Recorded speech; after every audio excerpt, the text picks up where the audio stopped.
So today, Thursday, June 22nd,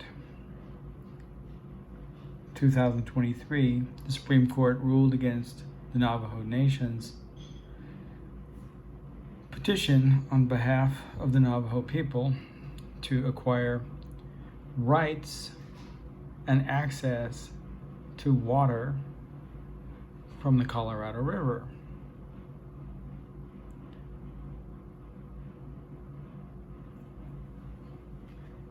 And of course, the various states competing for that water, including Arizona and California, as well as Utah, and New Mexico,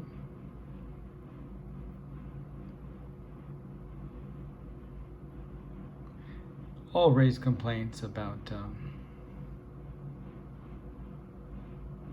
how that would cause infrastructural problems for them. And anyone who's ever spent a great deal of time on the Navajo Nation, or even perhaps a small amount of time in the right areas on the Navajo Nation, realizes what a hardship and a burden it is for the families who live there in attempting to support and care for and raise their children, to haul water in large cisterns and containers, often placed in the back of a pickup, miles and miles to their location, simply to have clean drinking and cleaning water.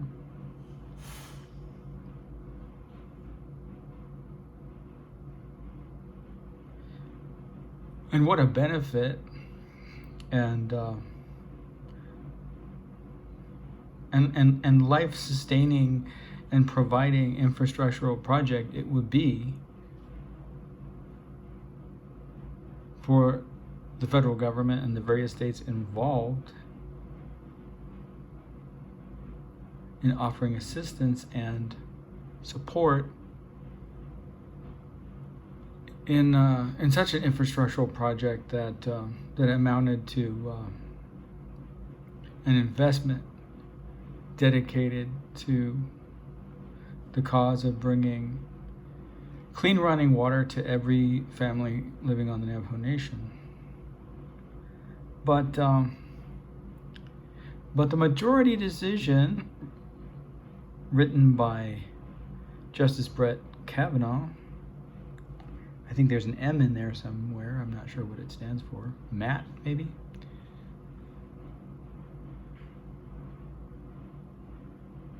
Denied the Navajo Nation these water rights, and the justification was, merely rhetorical. A claim that the treaty, the 1869 peace treaty between the U.S. government and the Navajo Nation, stipulated that these water rights would not be infringed upon. That is, that the federal government and those states under which the United States authority of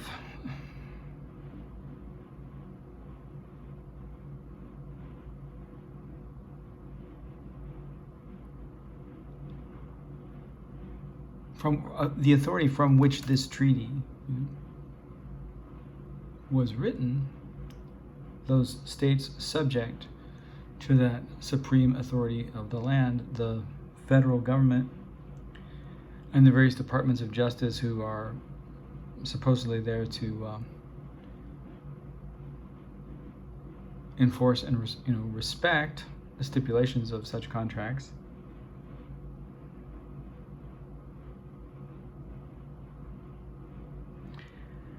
Determined that the treaty just simply involves not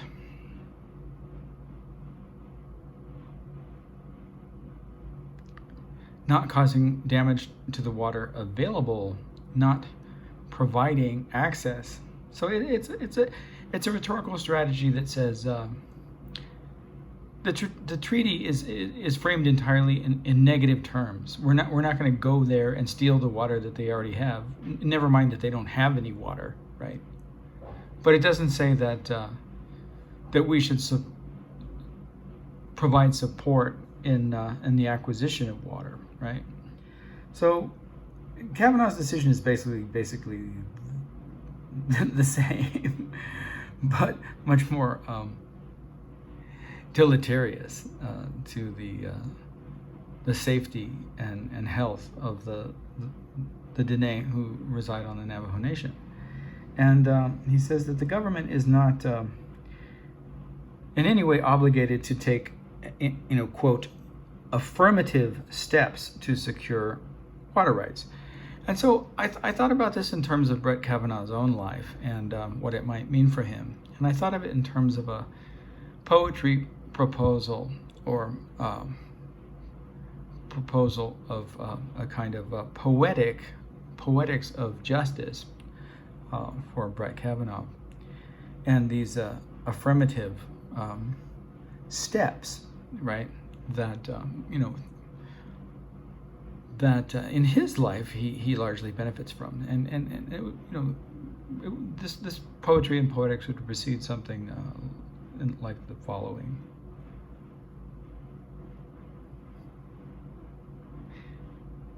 If you're a server in a restaurant and Justice Brett M. Kavanaugh arrives and requests a glass of water at his table, you are in no way obligated to take affirmative steps to acquire that glass of water for Justice Brett M. Kavanaugh and his family. If you are a plumber in the area in which Brett Kavanaugh resides, and he phones you complaining that there's something wrong with one of his pipes, one of the pipes that brings water to his home and his family, you are in no way required or obligated to receive Brett M. Kavanaugh's request for service and assist him in bringing fresh water to his home.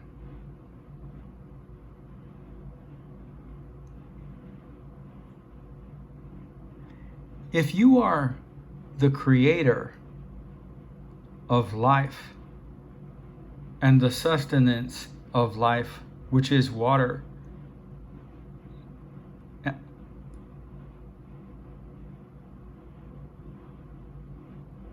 you are in no way required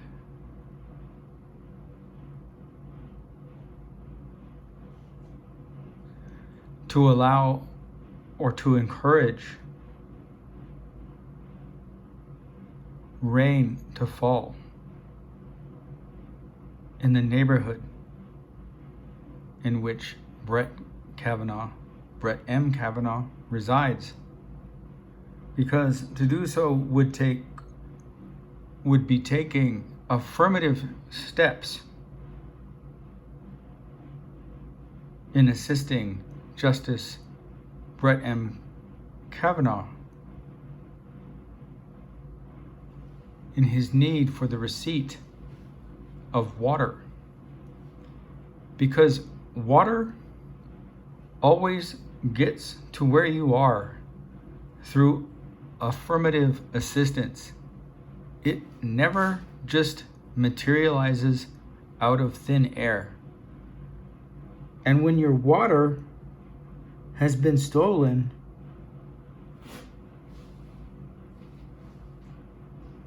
from that period of time, which is the difference between the year 2023 and the year 1868, there may be very little water left. And your only recourse, since it's certainly not going to belong to the treaty that you made in that year, 1868, with the United States government, your only resource and your only recourse to those affirmative steps may be simply to ask the Creator for rain.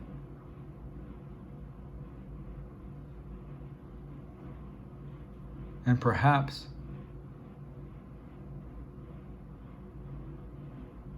additionally request that the Creator send it via whatever storm clouds Justice Brett M. Kavanaugh no longer requires.